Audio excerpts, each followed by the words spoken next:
Oke, yang sudah buat kesepakatan kelas, silakan tempel sticky note-nya di background yang sudah dipersiapkan ya. Silakan.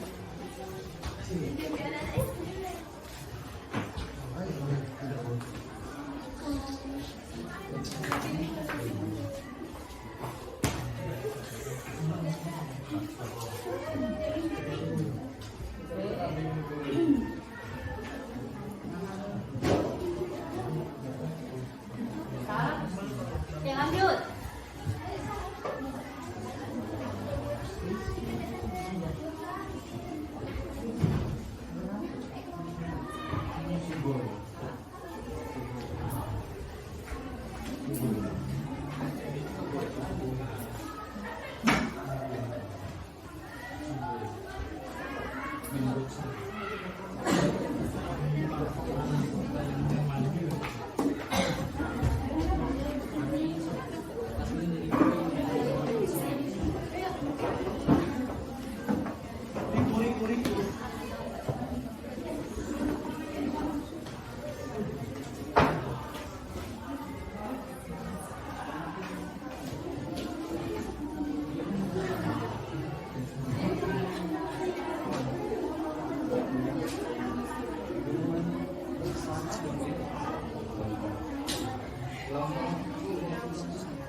Sudah semua? Sudah semua? Oke. Ini kesepakatan kawan yang sudah kita buat, nanti kita rangkum. Saya ambil contoh dulu dari punya si Ikral. Si Ikral bilang kesepakatannya itu pasang kipas panas supaya lebih nyaman. Permintaannya nanti kita bilang sama Bang Saprida. Lalu ada si Dinda Safira.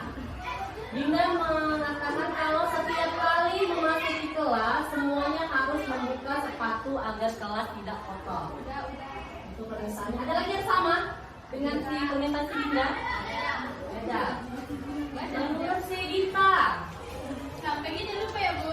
Agar kelas 12-nya satu ini dapat lebih baik lagi, saya mau atau ingin murid-murid di kelas ini dapat lebih kompak lagi dalam bekerja sama dalam setiap hal yang terjadi. Nanti harus lebih kompak lagi, tapi tidak dalam ujian. Oke. Amanda, jika banyak barang-barang dan uang yang tinggal di kelas, jangan dicuri katanya. Punya Anggun, banyaknya kasus kehilangan uang di kelas, maka harus meningkatkan keamanan dan kenyamanan siswa di kelas. Berarti keamanan, kenyamanan kita harus tingkatkan. Menurut si Repani, saya ingin kelas ini menjaga kebersihan kelasnya dengan membuang sampah pada tempatnya. Mana si Repani? Dia bawa di laci. Lalu menurut si Nayara meminta kalau melaksanakan piket kelas sekalipun itu cuma mengangkat bangku sesuai dengan hari yang sudah ditentukan. Berarti yang piket siapa ini yang sama si Azan? Azan lah. Oh Ikra tak pernah piket. Oke, ini permintaan Nayara ya. Oh sama juga si Desi Maulati menghargai yang piket katanya 2 ya. Sama, kemudian ini apa ini? Tidak bernama, Ilki. Ilki. Oke, Ilki tidak memakai sepatu ke dalam kelas, sama kayak Dinda tadi. Lebih kompak, saling membantu, tidak ada percintaan di kelas. Ada yang tadi yang cinlas. Saya tak tahu ini apa ini. Berarti ada yang cinlas.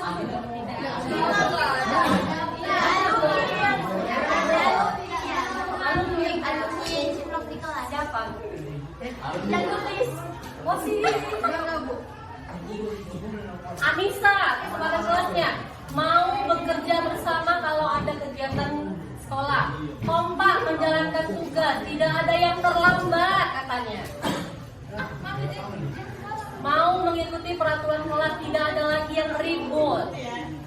Riko, tidak main circle-circlean, apa bisa dibilang kompak, circle-circlean, geng-gengan berarti. Tidak ada yang tidak berteman atau bermusuh, ada yang bermusuh di sini. Tidak ada. Sahabat semua lah ya.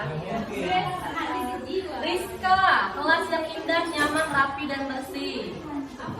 Nadira, tidak ada barang yang hilang di kelas lagi. Silvani, untuk kesepakatan kelas, saya ingin seluruh yang ada di kelas sama-sama menjaga kebersihan kelas dan lebih kompak lagi. Permintaan kami. Harun, dan Adlan, membersihkan ruangan kelas agar dilihat dengan baik, agar proses pembelajaran kelas nyaman. Kalau ada kipas, Harun, dilarang ke kantin dan keluar main-main saat jam pelajaran. Oke. Setiap anggota piket harus bertanggung jawab atas tugasnya. Jangan piket terus. Riki, hampir mirip. Tidak ke kantin ketika belum jam istirahat. Yang kedua, tidak makan pada saat pelajaran dimulai. Arif, saya ingin kelas ini lebih solid lagi dan lebih kompak lagi. Solid. Robi, tidak ke kantin ketika belum istirahat. Oke. Fitri, berbicara yang sopan kepada guru dan teman. Vika, saling menghormati kepada guru dan teman, tidak saling membuli terhadap teman juga. Ada yang membuli di sini. Jangan ya, jangan membuli. Bulan dari, saya ingin kelas ini apa ini? Mengganti, kursi belajar karena ada beberapa kursi yang tidak layak dipakai dan saya ingin kelas ini mempunyai kipas lagi agar siswa dapat belajar dengan nyaman dan tidak kepanasan. Ini Reja satu, mematuhi peraturan sekolah untuk kelas, tidak memijak lantai yang sudah dipel oleh temannya, pengalaman berarti ya, mengurangi adanya hafalan, tidak ada atau mengurangi mencuri uang atau barang teman. Oke, ini bisa ini. Bersikap adil dan makmur, gak kawan-kawan. Bisa ini.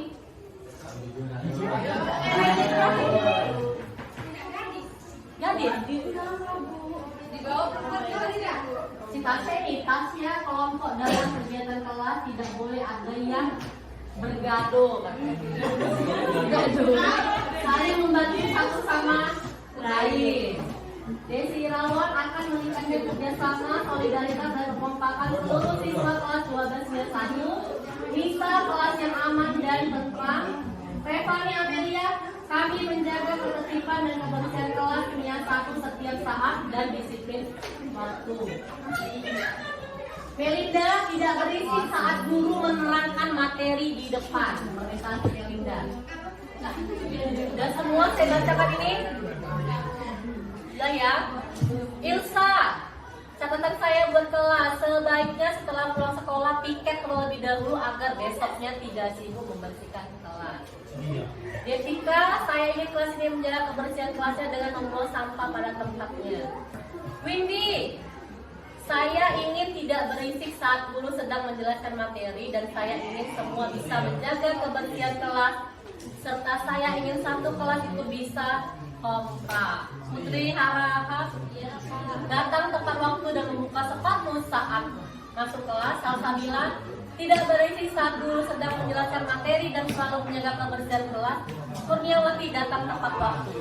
Jadi apa yang kita ambil yang pertama, nak? Kesepakatan kelasnya? Kekompakan. Apa yang pertama? Kekompakan. Berarti menjaga kekompakan kelas. Tanggung jawab. Oke, yang kedua apa? Dilarang mencuri. Dilarang mencuri.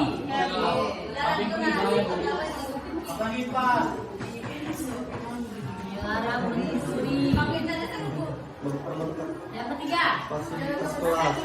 menjaga kebersihan kelas. Oke, yang keenam, kebersihan kelas.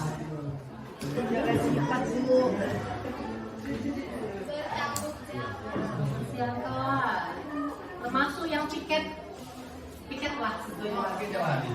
Apalagi Menambah fasilitas kelas. datang tepat waktu. Oke, jadi tidak ada lagi besok ke besok yang terlambat ya.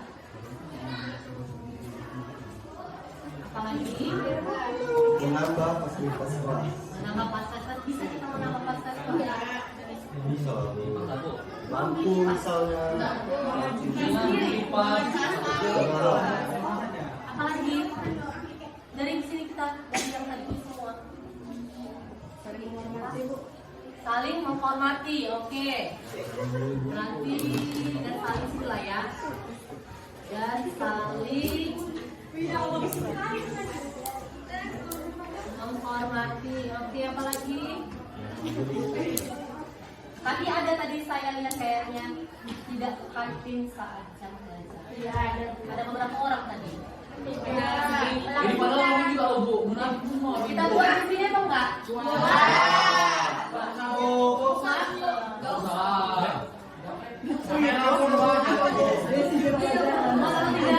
Tidak. Oke, jadi apa lagi? Berituan cepat. Pasang kipas lah, Bu. Pasang kipas bisa memuaskan sendiri. Bisa ya, Pak? Tidak. Ini saling menghormati. Bu, jangan bully, Bu. Jangan mencuri, menjaga kebersihan kelas, datang tepat waktu.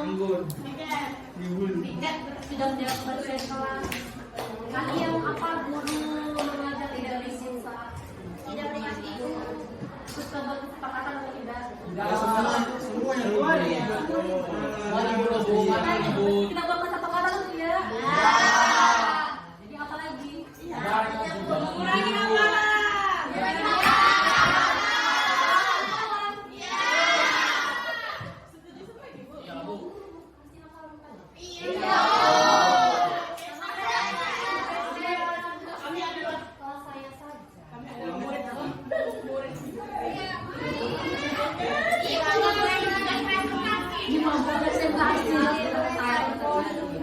Apa lagi?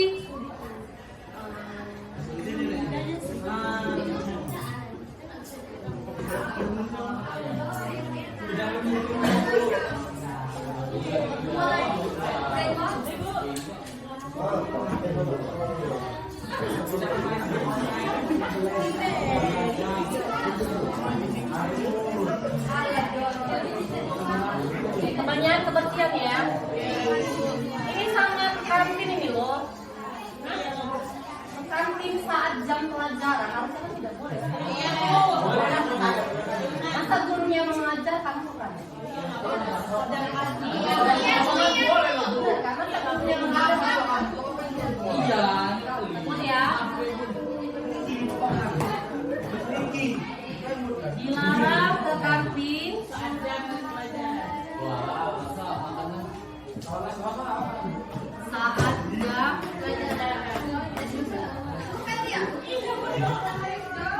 Oke, ada 5.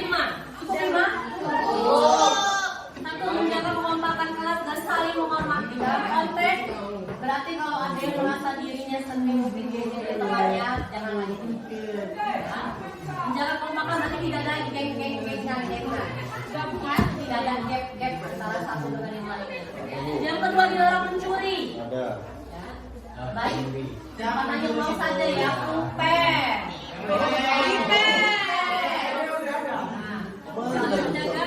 Menjaga kebersihan kelas. Menjaga kebersihan kelas. Kita sudah membagi jadwal piket. Ya, jadwal piket. Jadi yang merasa piketnya di hari yang sudah ditentukan, piketlah. Janganlah hanya temanku saja hanya 2 orang yang piket, yang lain tidak piket. Oke. Lalu yang keempat, datang tepat waktu. Datang tepat waktu. Ini ini yang paling sering terlambat si Ikra.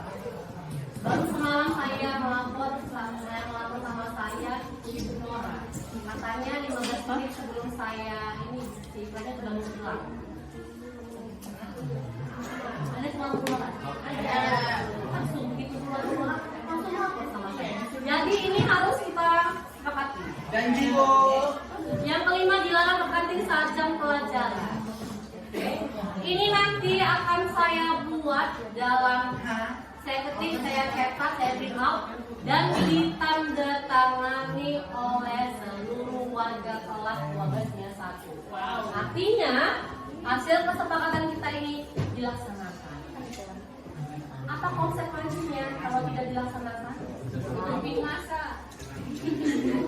Oke, jangan pernah. Oke, ngawi Bu. Konsekuensinya apa? Ngawi Bu. Konsekuensinya ini aja Bu. Apa konsekuensinya kalau tidak mengikuti kesepakatan kelas?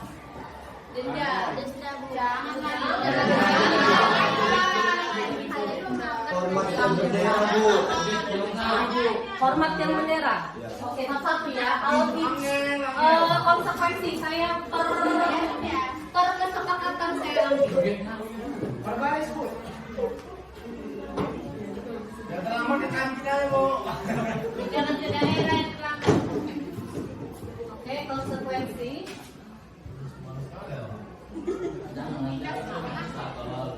Oke, untuk yang kesepakatan pertama, menjaga kekompakan kelas dan saling menghormati. Kalau ada yang melanggar kesepakatan nomor 1, konsekuensinya apa kita buat? Iya, Bu.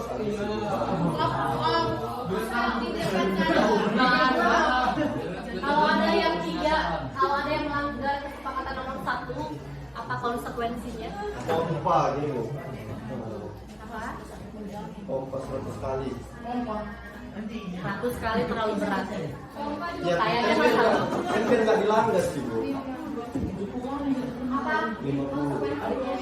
Oh, bisa konsekuensi itu yang berkaitan dengan kalian yang melanggar. Itu yang kedua datang apa yang Yang pertama apa kita buat? Kalau dia tidak menghormati temannya, itu yang buat minta maaf kita buat. Minta maaf. Minta maaf ya. Minta maaf di depan, Bu. Ya, minta maaf ya. Minta maaf itu doang. Minta maaf ya.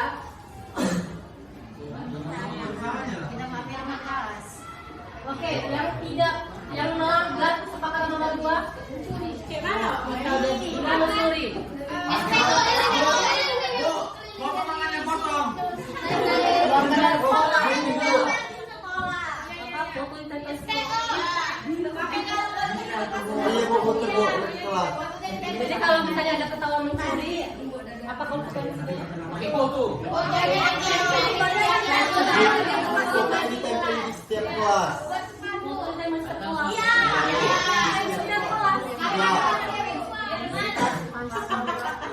Ya, namanya potongan kopi.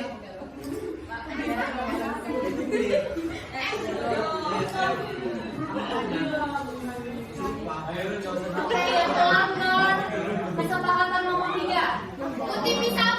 Enggak. Membantu orang yang tiket 1 minggu.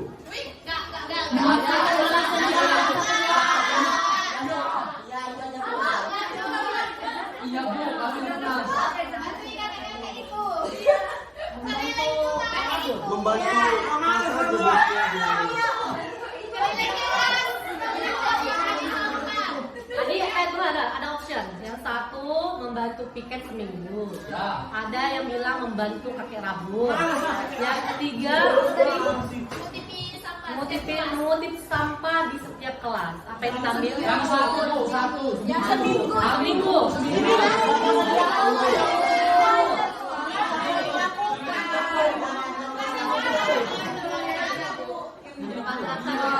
Jadi kira-kira transfernya mana?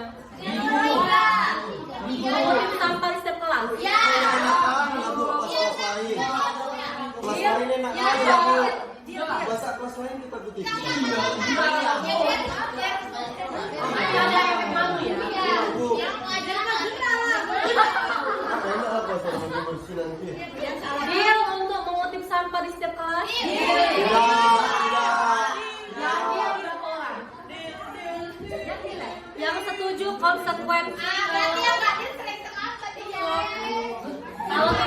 menjaga kebersihan kelas bakal mengutin sampah di setiap tempat. Yang setuju konsekuensinya itu apa? Berapa orang? Yang setuju. Konsekuensinya mengutip sampah di setiap kelas. 1, 2, 3, 4. Udah lebih dari. Oke, lebih besar ya. Udah lebih besar.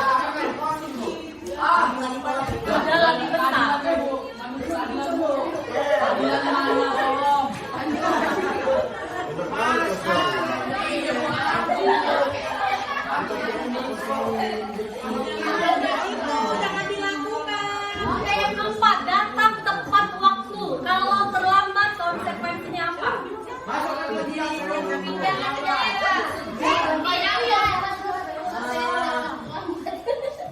Masuk kelas, mengatakan saya tidak terlambat.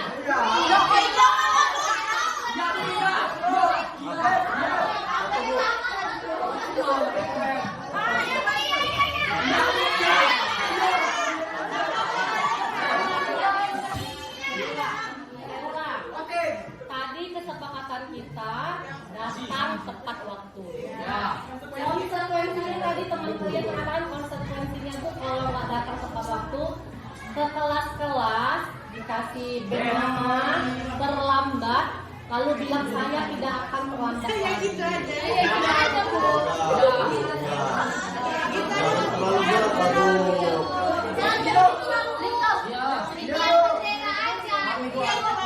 Yang setuju berapa orang?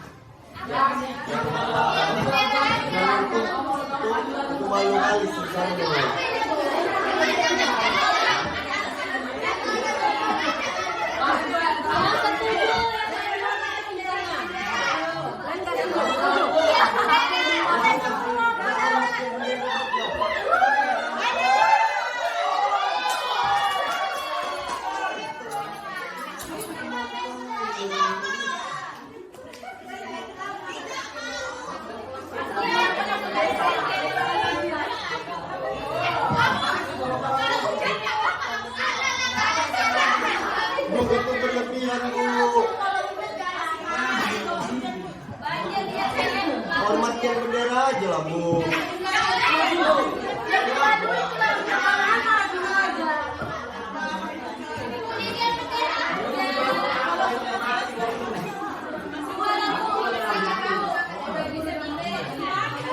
Oke, yang terakhir. Apa tuh? Dilarang ke kantin saat jam pelajaran. Konsekuensinya apa yang Kembali ke kelas. Setuju.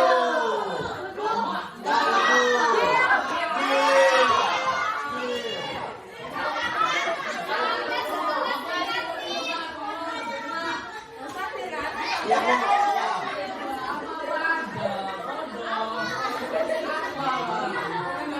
Desi kita terakhir. Ya, Bu. Oke, saya lagi saya bacakan. Kesepakatan kelas kita yang lagi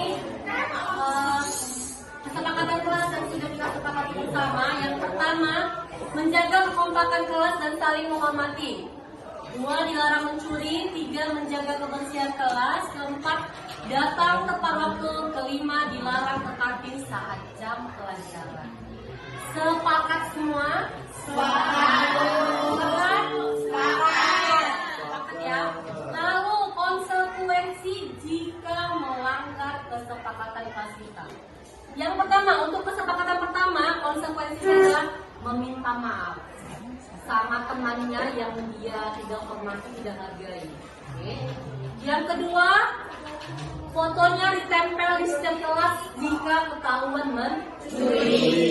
Dalam konteks apa tuh mencuri? Pulpen, pipes, uang dan lain sebagainya. Oke. Yang ketiga, mengutip sampah ke setiap kelas jika dia tidak menjaga kebersihan kelas. Bisa dalam hal tidak pernah tiket. Jadi nanti laporkan ke saya sampai tidak tiket. Ya, setiap kali saya terima laporan kuliah. Yang keempat, masuk ke kelas-kelas kemudian dipakai bag dengan tulisan terlambat lalu mengucapkan kalimat saya tidak akan merambah lagi jika warga kelas 12-nya 1 tidak datang ke sekolah tepat waktu. Oke. Dan yang terakhir yang kelima, mentraktir satu kelas jika ke kantin saat jam pelajaran. Kalau istirahat silahkan ke kantin. Deal? Deal? Sepakat? Oke, saya tunggu. Oke, nanti laporannya boleh kalian berikan sama saya, terutama yang tiket-tiket atau ada yang mencuri atau yang ini nggak termasuk kalau ada aduan dari guru mapel yang masuk ke dalam kelas kita. Ya. Jadi kesepakatan kelas ini dibuat agar kelas 12-nya 1 menjadi kelas yang lebih baik lagi. Bukan kelas kita saja, kelas yang lainnya juga seperti itu untuk sekolah kita ini lebih baik. Bisa? Bisa. Bisa saling bekerja sama? Bisa.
Assalamualaikum warahmatullahi wabarakatuh dan selamat sore Bapak Ibu semuanya. Apa kabar? Masih semangat?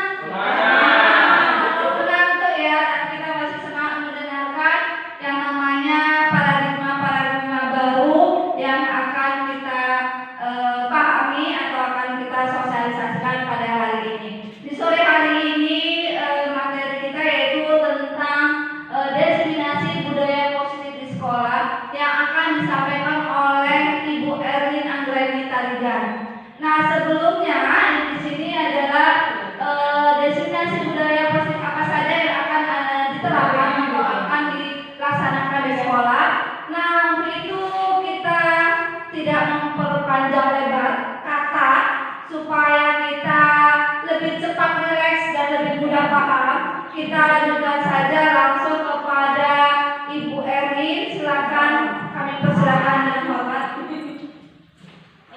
Ya, terima kasih saya ucapkan kepada Ibu Moderator karena sudah membuka acara presentasi saya pada hari ini. Dan pertama-tama saya ingin ucapkan kepada rekan-rekan sejauh kami yang sudah hadir di acara yang saya buat ini, sudah memberikan sedikit waktu, sedikit tenaga, sudah hadir untuk mendengarkan penjelasan saya mengenai budaya positif sekolah. Ada juga dari Bapak dari SD dan dari SMA daerah. Saya ucapkan terima kasih Pak sudah boleh hadir di sini. Ya, kita lanjutkan mengenai presentasi saya. Di next slide, Bu. Ya, yang pertama saya akan menjelaskan mengenai filosofi Ki Hajar Dewantara. Kita pasti sudah kenal siapa itu Ki Hajar Dewantara. Siapa Bu, Pak? Ki Hajar Dewantara? Bapak pendidikan. Iya, betul sekali, Bapak Pendidikan Nasional. Jadi Ki Hajar Dewantara menyatakan bahwa pendidikan itu harus menuntun segala kodrat yang ada pada anak agar mereka dapat mencapai keselamatan dan kebahagiaan yang setinggi-tingginya, baik sebagai manusia maupun sebagai anggota masyarakat. Ingat, ada poin yang perlu kita garis bawahi bahwa si anak atau murid yang kita bimbing tadi harus bahagia. Bahagia dan dia harus mencapai keselamatan atau mencapai tujuan yang diinginkannya. Itulah menurut Ki Hajar Dewantara. Mungkin kalau selama ini ada ya kan istilah kita bilang sama murid, kalian susah itu senang gitu ya kan. Tapi menurut Ki Hajar Dewantara itu salah gitu. Jadi yang diminta di badan Ki Hajar Dewantara adalah anak murid itu harus bahagia. Ya, oke, kita masuk ke trilogi pendidikan. Nah, kita ketahui trilogi pendidikan yang diutarakan oleh Ki Hajar Dewantara itu ada 3. Yang pertama Ingaso Sukulodo, Limadyan Langkaso, dan yang ketiga dan atau yang terakhir Tumuri Handayani. Yang paling sering kita dengar adalah Tumuri Handayani. Apa maksudnya? Yang pertama Ingaso Sukulodo, maksudnya adalah seorang guru harus dapat memberikan tauladan dan contoh bagi orang-orang di sekitarnya. Mulai dari kita berpakaian, cara bicara, perilaku kita, itu pasti mulai mencontoh. Contoh kecil, misalnya kita pakai lipstick nih. Nah, jadi kalau kita bilang, nah kamu kok pakai lipstick? Kadang-kadang ada anak yang agak pintar, agak cerdas, langsung bilang ya, ibu aja pakai lipstick gitu kan. Jadi sebenarnya kalau kita arahkan dengan benar, kita bisa memberikan penjelasan terkait mengenai makeup di sekolah. Makanya cara yang kita lakukan itu adalah membimbing, gitu, bukan menyudutkan si anak atas kesalahannya. Yang kedua triloginya adalah Imadyan Manukasa. Maksudnya adalah di tengah membangun keinginan atau motivasi kepada siswa. Artinya bahwa guru harus bisa menjadi wajah yang dapat membangkitkan semangat untuk kedepannya. Jadi kita sebagai guru harus memberikan motivasi kepada si anak. Ketika si anak membuat kesalahan, jangan kita bilang, guru kali itu nggak bisa dikasih tahu itu salah. Tapi kita harus memberikan motivasi, berikan semangat. Caranya mungkin bisa kita buat sudah tak apa-apa. Nanti mungkin kamu di pelajaran lain bisa, atau nanti menjelaskan kembali sampai kamu paham. Jadi jangan pernah semangat. Mungkin dengan cara-cara seperti itu bisa memberikan motivasi kepada murid-murid kita. Yang ketiga triloginya adalah Tumuri Handayani, yaitu di belakang memberikan dorongan. Artinya bahwa seorang guru mampu memberikan dorongan kepada siswa untuk terus mengembangkan bakat dan minatnya.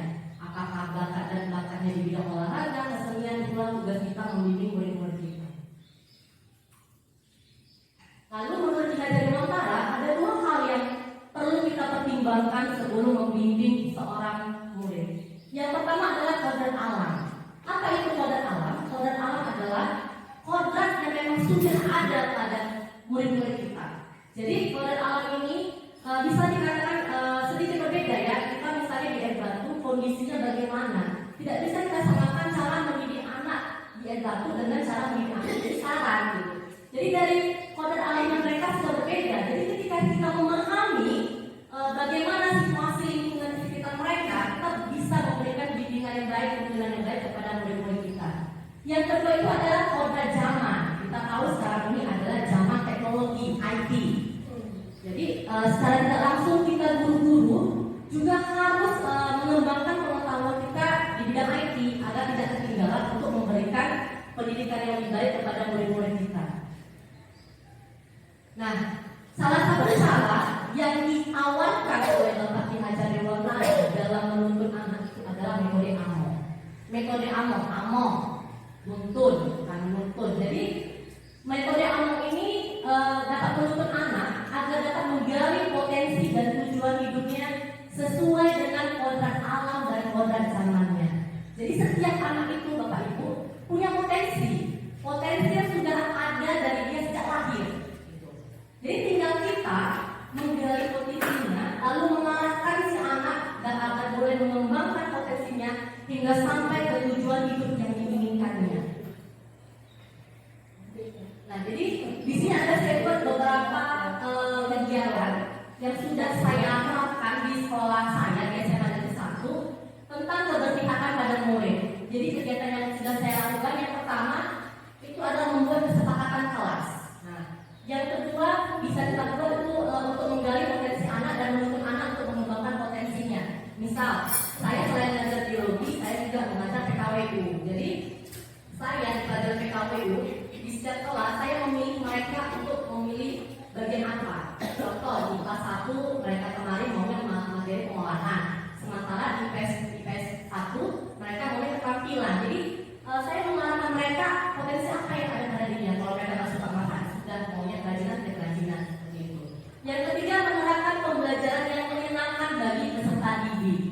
Contoh di gambar yang ada tuh PKW itu kebetulan bagian olahan memasak, yang namanya memasak masakan namanya senang karena mereka makan. Yang namanya makan setiap manusia pasti masakan nikmat, gitu kan? Selanjutnya Bu. Lalu yang kedua itu kegiatannya adalah mandiri. Yang sudah saya lakukan adalah mengikuti komunitas praktisi dan berbagai pelatihan. Saya yakin Bapak Ibu sudah ada yang mengikuti namanya MGP di SMA, dan di SD itu ada namanya KKG kalau saya tidak salah. Lalu membuat media belajar yang interaktif. Kenapa harus interaktif? Supaya murid-murid itu tertarik dengan materi yang akan kita berikan kepada mereka. Yang ketiga itu ada kolaboratif. Nah, kolaboratif ini ada berkolaborasi dengan siapa saja. Bisa dengan murid, bisa dengan orang tua murid, dan bisa dengan rekan sejawat kita. Jadi kegiatan-kegiatan inilah bisa kita lakukan untuk menurut si anak tadi agar lebih baik lagi. Kegiatan selanjutnya adalah reflektif. Reflektif itu setiap pertama saya lakukan di kelas, yaitu menanyakan perasaan dan harapan para murid terhadap pembelajaran ke depannya. Jadi metode yang saya lakukan itu adalah menulis ulasan. Jadi saya suruh mereka nulis di kertas bagaimana refleksi yang refleksi yang mereka harapkan ketika pembelajaran saya selesai. Apakah menyenangkan atau kekurangannya di mana, kelebihannya di mana, itu sudah saya terapkan di kelas yang saya ajar selama ini. Lalu apalagi kita refleksifnya? Ada meminta saran kepada sejawat tentang perbaikan pembelajaran selanjutnya. Mungkin ada foto ibu-ibu ya di sini. Lalu melakukan tindak lanjut pada umpan balik yang sudah saya terima. Jadi ketika saya dapat refleksi kepada siswa, misalnya Bu, pembelajarannya di bagian sini kurang enak, maunya seperti ini, maunya praktikum. Nah, saya langsung melakukan umpan balik. Lalu umpan baliknya apa yang sudah saya terima, saya serahkan kembali kepada murid saya. Selanjutnya Bu. Lalu inovatif itu adalah membuat media pembelajaran yang interaktif dan menerapkan metode pembelajaran yang inovatif dan interaktif. Contohnya ini itu praktikum kerja kelompok materi keanekaragaman hayati kemarin. Saya suruh murid-murid membawa yang namanya tumbuh-tumbuhan di sekitar rumah mereka. Jadi mereka saling berdiskusi satu sama lain untuk mengenal tumbuhan dan morfologi pada tumbuhan itu masing-masing. Lalu saya juga membuat media pembelajaran interaktif. Nah, kemudian setelah itu saya sebenarnya menerapkan sebuah visi. Kebetulan saya sebagai calon guru penggerak, jadi saya membuat visi sebagai guru penggerak, yaitu mewujudkan murid yang religius, nasionalis, kreatif, dan berbudi pekerti. Nah, Bapak Ibu sekalian juga saya harapkan nanti setelah kegiatan ini boleh menerapkan visi yang ingin Ibu laksanakan di sekolah Ibu masing-masing dari diri sendiri. Jadi dengan adanya visi kita jadi tahu tujuan kita ke depan untuk murid-murid kita itu apa. Jadi alangkah lebih bagus kita punya visi untuk diri kita sendiri. Nah, lalu setelah membuat visi, kita lalu membuat yang namanya prakasa perubahan. Adapun prakasa perubahan yang saya buat adalah berfokus pada visi aspek kreatif dan profil pelajar Pancasila dimensi kreatif, di mana saya berupaya untuk meningkatkan daya kreativitas siswa melalui pembelajaran dan aktivitas siswa. Nah, ini materi yang selanjutnya yang ingin saya katakan juga kepada Bapak Ibu sekalian mengenai disiplin positif di sekolah. Kita ketahui 2 tahun ini pandemi sangat mensahkan untuk kita. Kenapa? Karena 2 tahun kita nggak bertemu murid-murid kita lakukan pembelajaran secara daring.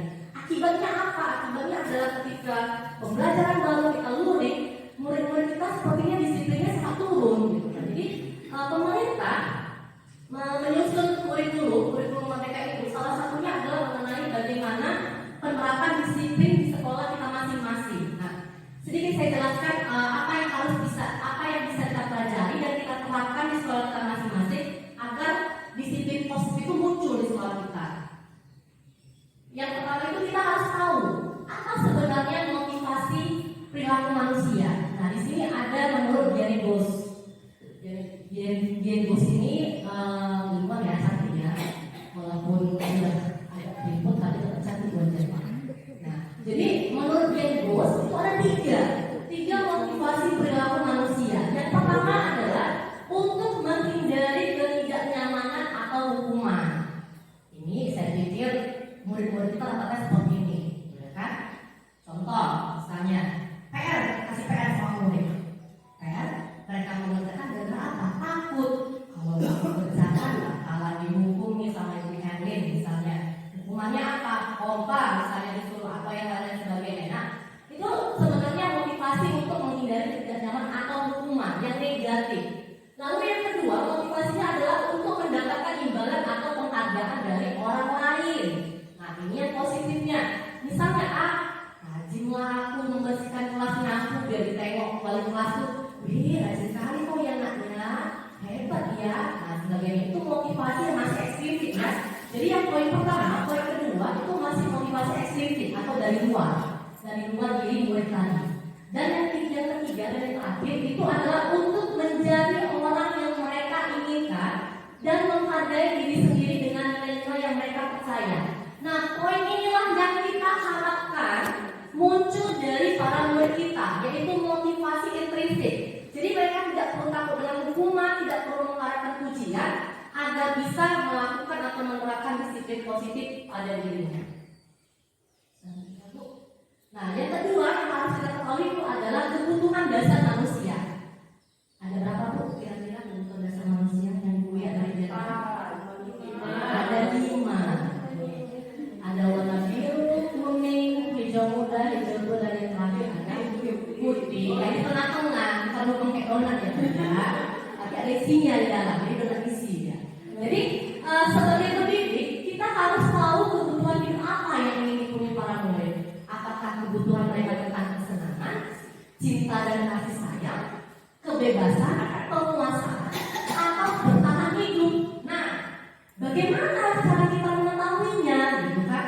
Salah satu caranya adalah kita memperhatikan murid-murid kita.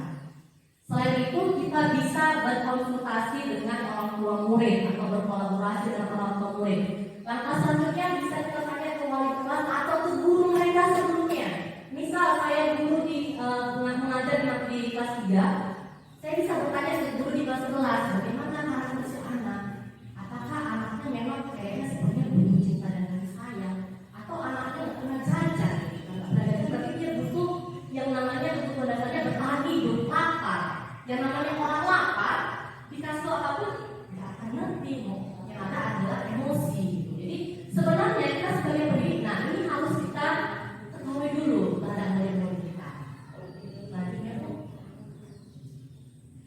Nah ini adalah kontrol yang harus kita pahami pada restitusi. Nanti materialnya dan mengenai restitusi. Jadi posisi kita di mana?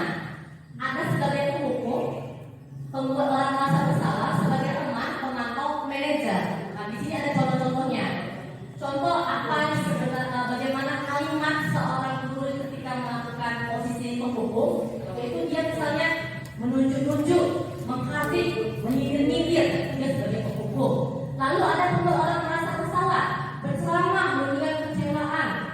Misalnya, kamu kali ya nak sama ibu ya, sedih kali loh melihat kamu seperti ini. Itu membuat merasa bersalah.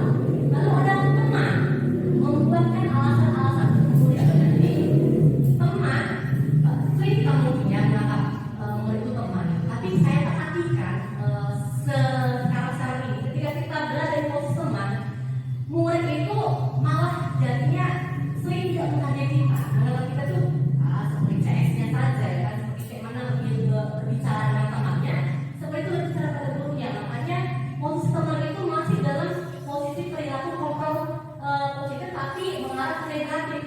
Mengarah negatif kalau arahnya itu yang dilakukan itu adalah arah yang negatif gitu. Kalau yang secara positif mungkin kita sebagai teman kita bisa tahu ada anak masalah, kita bisa share, dia bisa share sama kita tahu isi hati dia, kita tahu keinginan dia apa. Itu kelebihan kalau kita berada di posisi perilaku kontrol sebagai teman. Lalu ada pemantau ini paling gampang kita lihat itu ketika kita jadi guru piket. Guru piket ada anak yang terlambat, kita catat si A, si Polan hari ini tanggal ini terlambat, oke. Baru minggu depannya pas bulan tapi dia terlambat, kita bukalah buku hitam kita ya kan.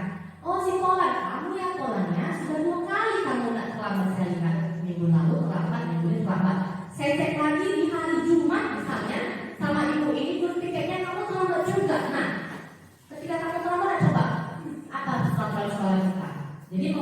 peraturan juga hukuman yang kita berikan berlandaskan peraturan sekolah. Lalu yang ketiga, posisinya itu adalah manajer. Nah, posisi inilah yang harus kita terapkan sebenarnya. Manajer yaitu kita mengharapkan siswa kita paham kesalahannya apa, kemudian dia mempertanggungjawabkan kesalahannya tadi. Bukan kita yang mendukung mereka, tapi mereka atas kesadaran dirinya sendiri. Itulah yang kita harapkan di posisi manajer yang harus kita terapkan juga di sekolah kita. Nah, langkah yang bisa saya lakukan untuk menerapkan posisi manajer tadi, karena tadi yang kita inginkan tidak posisi teman, membuat merasa bersalah, atau apalagi hukum. Langkah yang sudah saya lakukan itu adalah membuat kesepakatan kelas.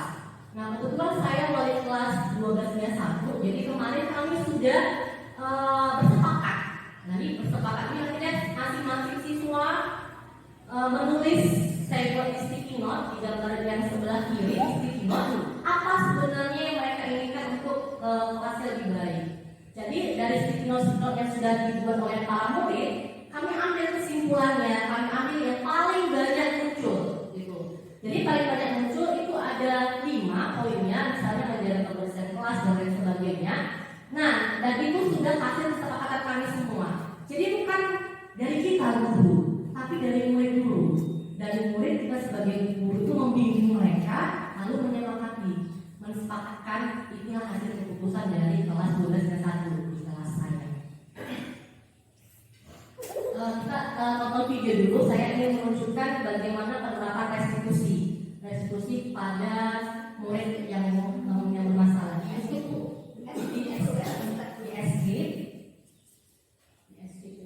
Baru masuk ke kolom. Nah, diberikan dulu. Nah, inilah contohnya Bu, silahkan ditonton.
diskusi yang saya terapkan ketika ada murid saya yang berulang kali terlambat. Jadi terlambat ini sudah banyak keluhan dari guru mata pelajaran maupun guru IPS sendiri. Jadi langkah apa yang saya terapkan? Saya satunya Bu. Nah, jadi langkah yang pertama sekali saya lakukan itu adalah menstabilkan identitasnya. Jadi ketika saya menstabilkan identitasnya, saya mengucapkan kalimat-kalimat yang tidak menyalahkan dia, tapi saya kalimat-kalimat yang saya ucapkan itu adalah tentang bagaimana kita itu pernah melakukan kesalahan, suatu kesalahan, tapi kita juga bisa melakukan hal yang terbaik. Misalnya tadi ketika saya terlambat, saya mengatakan kalau oh iya itu juga dulu pernah terlambat.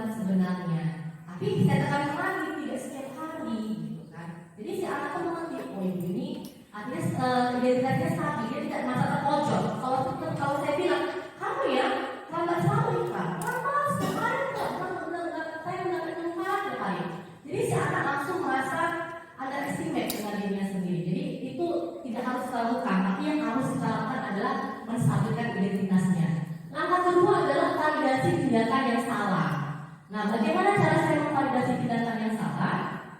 Saya mengarahkan dia agar menyadari kesalahan yang sudah dia buat, yaitu tentang sering terlambat ke sekolah dan ke kelas. Langkah ketiga itu adalah menanyakan keyakinan. Jadi harapan ketika kita menanyakan keyakinan itu, si anak itu bisa mengetahui apa sebenarnya motivasi internal dia dari dirinya sendiri agar berperilaku positif, agar dia tidak terlambat lagi. Jadi bukan kita suruh. Jadi segitiga restitusi ini mengharapkan siswa-siswa kita sadar akan kesalahannya dan bertanggung jawab atas kesalahan yang sudah dia buat. Jadi motivasi intrinsik lah yang muncul dari dalam dirinya sendiri. Oke, jadi setelah penjelasan panjang tadi, jadi sebenarnya yang diinginkan saat ini adalah ketika setelah kita menerapkan restitusi, ketika kita sudah melakukan disiplin positif di sekolah kita masing-masing, pasti mudah-mudahan paradigma baru pendidikan yang lebih baik akan muncul di sekolah-sekolah kita. Jadi harapan saya adalah kepada Bapak Ibu semua bisa boleh menerapkan disiplin positif di sekolah kita masing-masing. Jadi setelah ini mudah-mudahan besok sudah mulailah kita menerapkan di sekolah kita masing-masing. Terima kasih ya Bapak Ibu atas kesempatan yang sudah diberikan kepada saya, atas perhatiannya, dan saya kembalikan ke moderator. Oke, terima kasih kepada para penyaji yaitu Bu Erli mereka menyajikan materi ini tentang budaya positif yang sangat luas, sangat real dalam kehidupan kita karena sudah dipraktekkan. Mudah-mudahan dengan adanya contoh-contoh yang sudah dipraktekkan oleh Bu Erli ini bisa kita coba untuk menerapkannya di kelas masing-masing. Di mana untuk budaya positif ini kita pasti sudah memahami langkah-langkah yang akan kita terapkan. Semoga ilmunya akan bermanfaat untuk kita dan kita makin paham tentang yang namanya paradigma baru pendidikan. Nah, saya akhirilah penyajian kita pada hari ini, pada sore yang cerah ini. Semoga bermanfaat untuk kita semua. Saya dengan wabillahi taufiq wal hidayah. Assalamualaikum warahmatullahi wabarakatuh dan selamat sore Bapak Ibu semuanya. Terima kasih.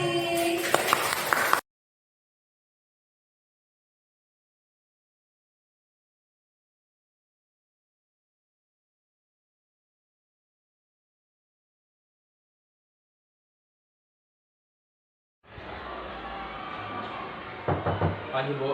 Pagi, silakan masuk. Silakan duduk nak. Bu. Fitra, kamu tahu kenapa kamu dipanggil kemari? Oh Bu, saya tadi terlambat datang ke sekolah Bu. Iya betul. Ibu perhatikan akhir-akhir ini kamu sepertinya sering kali terlambat datang ke sekolah. Memang ya kan, kita itu kadang-kadang bisa sih terlambat datang ke sekolah. Mungkin karena ada sesuatu hal yang tidak bisa kita perhitungkan sama sekali. Tapi kalau boleh ibu tahu, kenapa kamu sering terlambat datang ke sekolah nak? Saya sering kesembang Bu. Memangnya ada kegiatan apa kamu sampai membuat kamu terlambat datang ke sekolah? Saya main game online sampai larut malam Bu. Main game online memang asik ya kan? Asik. Tapi menurut kamu nih, kalau main game online sampai larut malam itu, terus akibatnya kamu terlambat datang ke sekolah, itu benar atau salah? Salah Bu. Oke, kamu sudah tahu ya kalau itu salah. Jadi menurut kamu, bagaimana cara supaya kamu tidak datang terlambat lagi ke sekolah? Saya tidak main game online lagi sampai larut malam Bu. Saya akan membatasi untuk bermain game. Saya janji tidak akan terlambat lagi ke sekolah Bu. Oke, Ibu hargai usaha kamu. Semoga kamu berkomitmen untuk tidak datang terlambat lagi ke sekolah ya nak. Kalau gitu silakan kembali ke kelas kamu ya. Baik Bu, terima kasih. Saya permisi kelas dulu ya Bu. Oke, silakan.